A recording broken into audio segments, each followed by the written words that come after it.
आज की वीडियो में हम पढ़ेंगे क्लास 10th का topic opening and closing of stomata. ठीक है, देखो हम सभी ने लीफ देखी है। ठीक है, जिसने नहीं देखी वो लीफ को ध्यान से देखना। लीफ की सरफेस के ऊपर बहुत सारे नंबर्स में टाइनी पोर्स होते हैं, मतलब छोटे छोटे से पोर्स होते हैं। ठीक है, ये जो पोर्स होते हैं इन्हें बोलते हैं स्टोमेटा।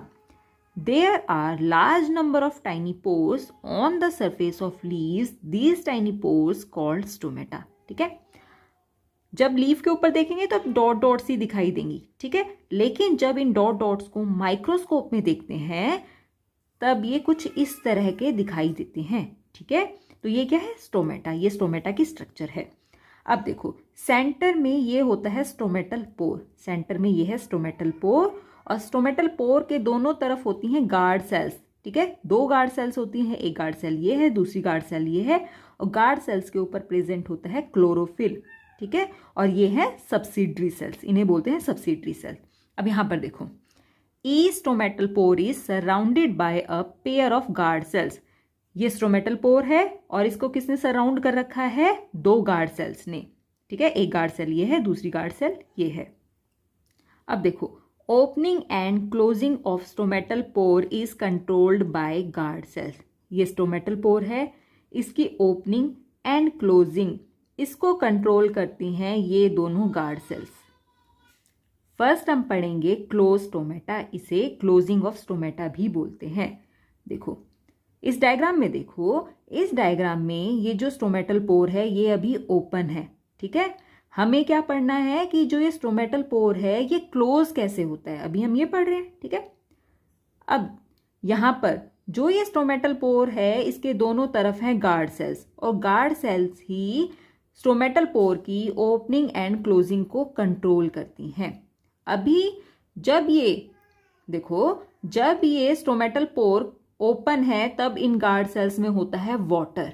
ठीक है, अब स्टोमेटल पोर को क्लोज होने के लिए जो ये गार्ड सेल्स हैं ये वाटर लूज कर देती हैं। ठीक है, जो ये गार्ड सेल्स हैं ये वाटर लूज कर देती हैं, जिसकी वजह से गार्ड सेल्स श्रिंक हो जाती हैं एंड स्ट्रेट हो जाती हैं।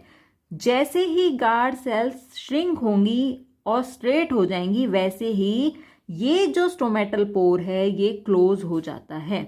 इस तरह से जो गार्ड सेल्स हैं ये रिस्पॉन्सिबल होती हैं स्टोमेटा क्लोजिंग के लिए। अभी हमने पढ़ा क्लोजिंग ऑफ स्टोमेटा, अब हम पढ़ेंगे ओपन स्टोमेटा, इसे ओपनिंग ऑफ स्टोमेटा भी बोलते हैं।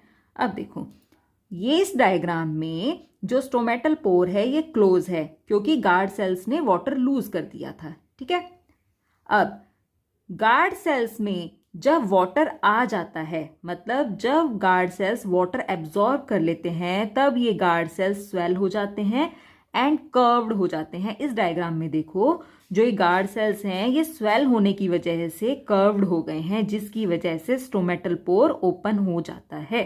ठीक है, इस डायग्राम में जो स्टोमेटल पोर है वो क्लोज है क्योंकि गार्ड सेल्स में वाटर नहीं है।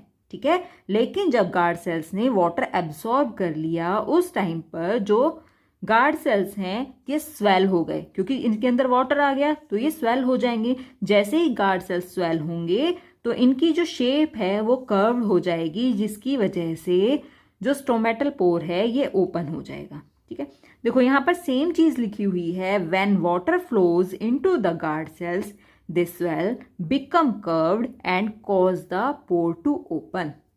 ठीक है, तो आज की वीडियो में हमने क्या पढ़ा? Opening and closing of stomata. ये जो टॉपिक है ये हमने 10th क्लास के अकॉर्डिंग पढ़ा है। ठीक है, जैसे जैसे आप बड़ी क्लासेस में जाओगे तो जो स्टोमेटल ओपनिंग एंड क्लोजिंग है इसके ऊपर बहुत सारी थ्योरीज भी होती हैं, तो वो भी पढ़ी जाती हैं। ठीक है, बाद में तो एक वीडियो हम बनाएंगे जिसमें हम सारी थ्योरीज को भी कवर करेंगे। ये जो आज का टॉपिक है ये क्लास 10th के अकॉर्डिंग है।